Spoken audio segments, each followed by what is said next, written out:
My name is Anthony Dorsey. I'm the Research Manager at Cleantech Group. I want to talk a little bit today about the Global Cleantech 100 and what we saw in 2026. The Global Cleantech 100 is what we view as a barometer of where cleantech innovation is going.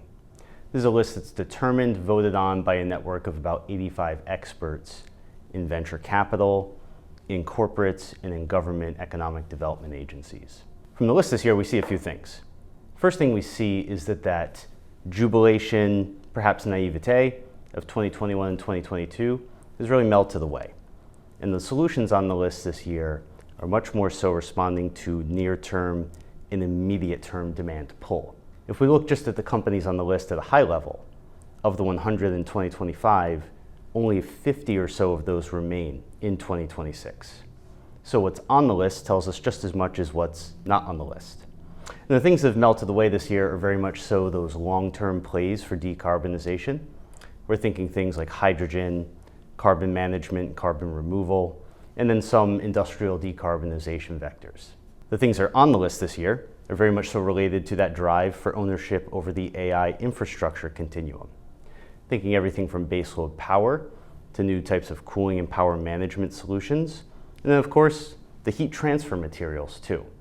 So this wide spectrum of technologies is experiencing a pull-through effect from the AI revolution. Further downstream from that, we're also seeing AI applications for clean tech really take hold in this year's list. These are applications of AI that can create new sources of revenue and can create access to new types of business models for clean tech.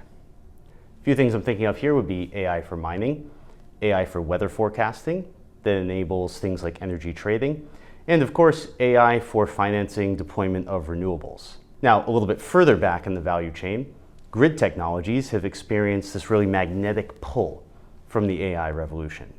And of course, there's this generational power demand right now, very much so driven by the demand for AI. So in that, grid technologies, I'm thinking both software and hardware, are experiencing a sooner than expected pull-through effect. That's very clear in this year's list.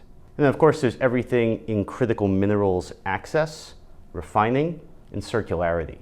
This new national security drive here in the US, but also elsewhere in the globe, to onshore, nearshore, friendshore critical minerals is having an effect on the types of business models that are invested in and engaged in by corporates. And we see a lot of those companies in this year's list.